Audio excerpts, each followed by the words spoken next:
Good evening. Welcome to Current Affairs. Today, let's discuss about Human Development Report.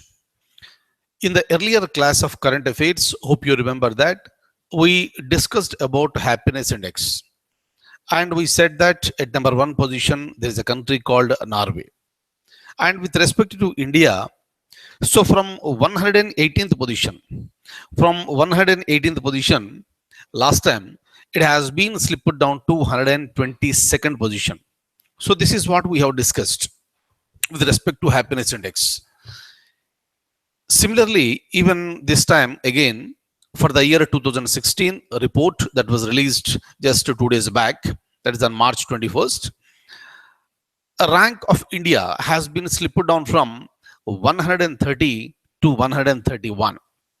But how exactly you measure this human development index?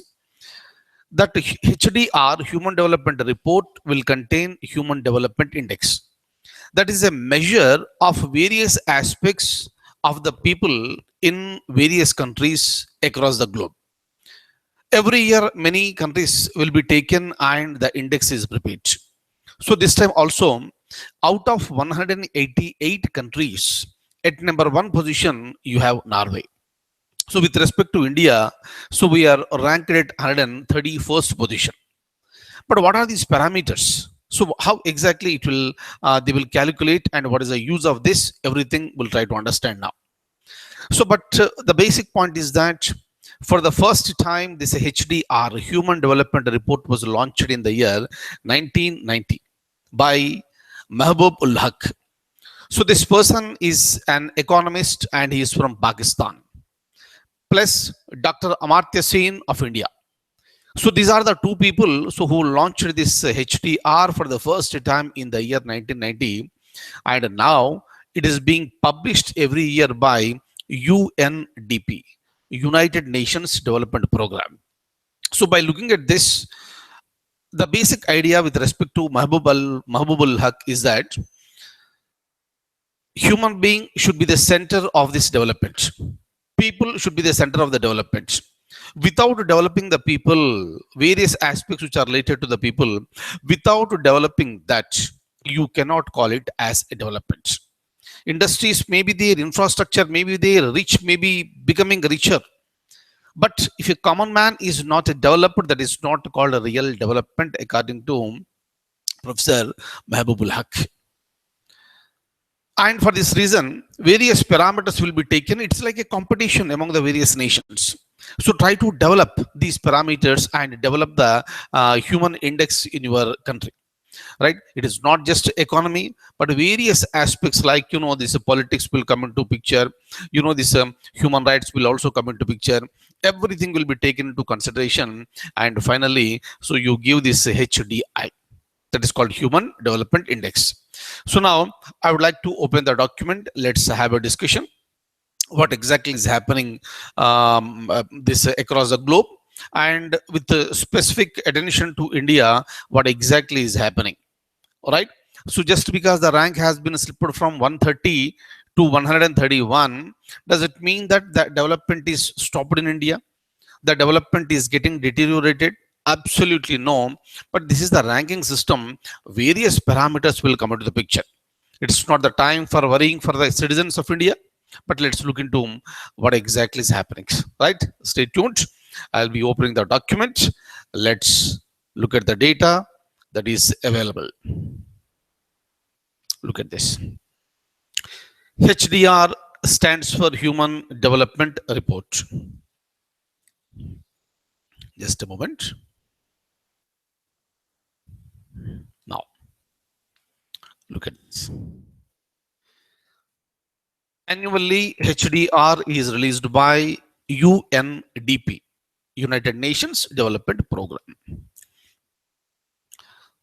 India's Human Development Index, that is HDI value, is 0.624 points. This is in the medium human development category, along with the countries such as Congo, Namibia, and Pakistan. So look at this. So we are in the medium human development range.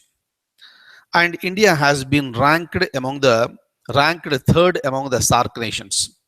And with respect to SAARC nations, at number one position we have Sri Lanka.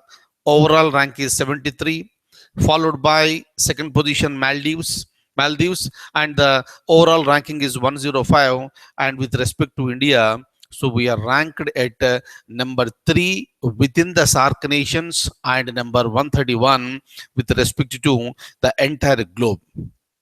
Look at this.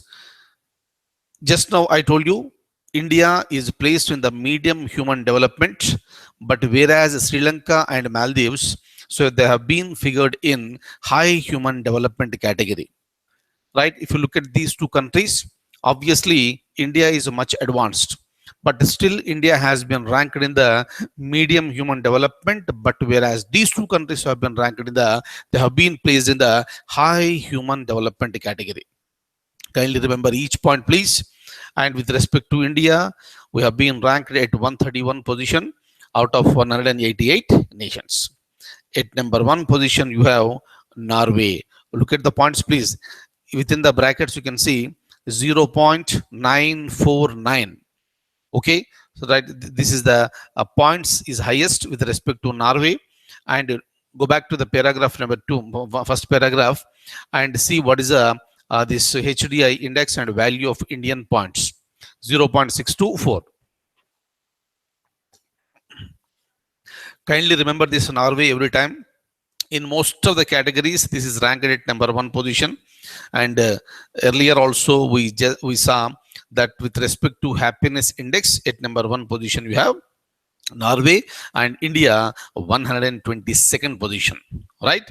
But with respect to HDR, Norway is number 1 position and India is at 131st position. Look at this.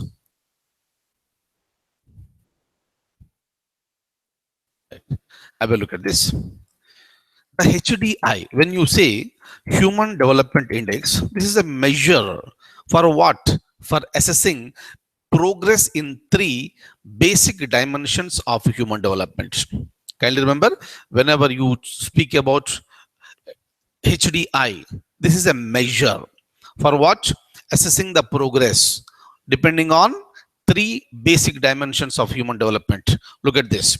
It's a long and healthy life, access to knowledge, number 3, access to decent standard of living.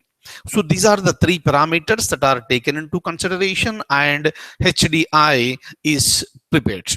Kindly look at the words. It is not just living long, not how many years you are living, but how healthy you are living. That is important with respect to HDI, right? Kindly remember this, all the 3. And the aspirants, the who are appearing for the civil service examination, this is civil services interview now. So please remember rank of India and various parameters that are related to India. Okay, look at this. So the report says that 1.5 billion people worldwide still live in multidimensional poverty, and 54% of them are concentrated in the South Asia. Look at this, more than 50%, 54% is concentrating in South Asia, while poverty fell significantly from 1990 to 2015. Inequalities sharpened in this region. Look at this, the poverty levels are decreasing, but if you look at the people, 54%, 1.5 billion people throughout the world. And out of this, 54% is living only in the South Asia. Look at this. Even with respect to the malnutrition, South Asia has highest levels of the malnutrition clear in the world at 38%. And the lowest public health expenditure as a percentage of the GDP, 1.6% of the GDP, right? These are the figures that are related to the 2014, please. Clear? Whatever the ranks I have given you, these ranks are related to 2016, but with respect to malnutrition, this is the figure that is related to, this is 2014. Look at this. So when it comes to India's public health expenditure was even lower, 1.4% of the GDP. Out of our total GDP, just 1.4% is being spent for the public health. Kindly remember these figures. But with respect to India, India made some gains between 1990 and 2015, improving life expectancy by 10.4 years in this period. So this is a very good achievement by India.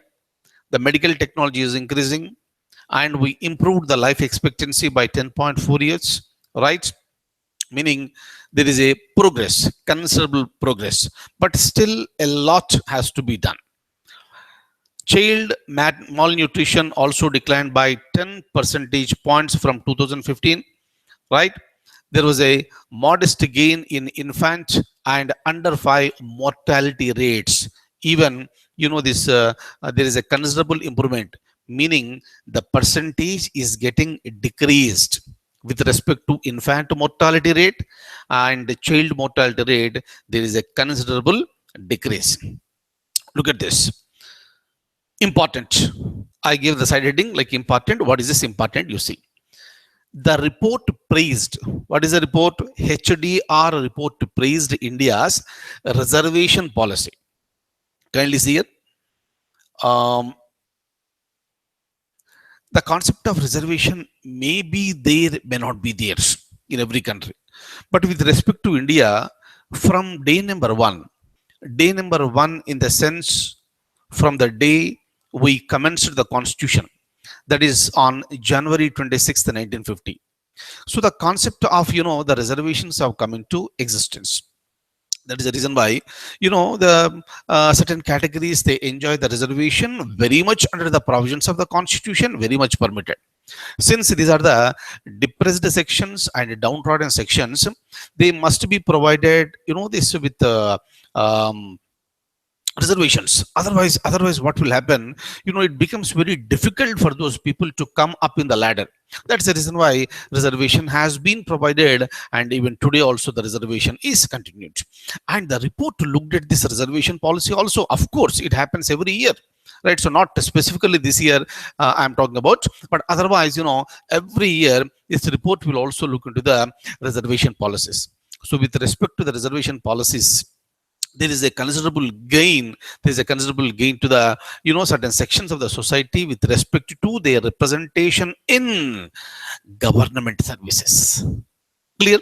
So meaning that shows the this development of certain categories, and these categories that are availing the reservations, it's a good thing. So that is the reason why India has been praised for properly, effectively implementing the reservation policies, right? I'll open the document and you can have a look at this. See, my dear close friends, all of you who are going for this, attending this interview, civil services, please remember these points. Anything may be a question. Look at this. The report has praised India's reservation policy, observing that even though it has not remedied caste-based exclusion, it has had substantial positive effects. It pointed out that in the year 1965, for example, Dalits held fewer than 2% of the senior civil services position. This report is exclusively talking about the senior civil services position where Dalit representation was less than 2%. But by the year 2001, the share has been increased to 11%. 11%. So this is a considerable increase. The HDR also hailed the National Rural Employment Guarantee Program as a prime example of combining social protection with appropriate employment strategies. Right? So with respect to these two things, India has been praised by HDR. And in India, we have certain progressive laws. Those progressive laws are also praised by HDR. Is the Right to Information, National Food Security, and Right to Education Acts. So these have been praised as the progressive laws in India.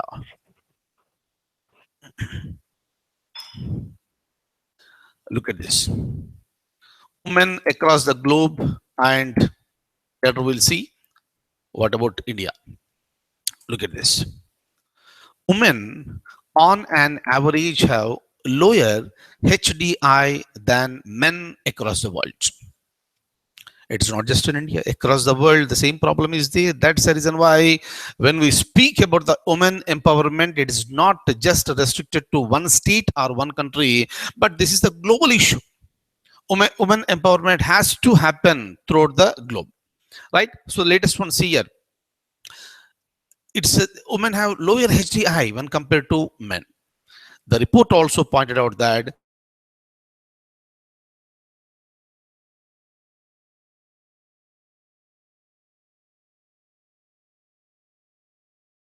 Asia, the female HDI value is 20% lower than that of male value. Look at this, India and Pakistan between their first and fifth birthdays. Kindly remember, I'm talking about the children between their first and fifth birthdays. Very serious one. Girls in India and Pakistan have 30% to 50% greater chances of dying than boys. Very, very, very, very serious concept, right? So these things must be reduced over a period of time. It has to be eliminated.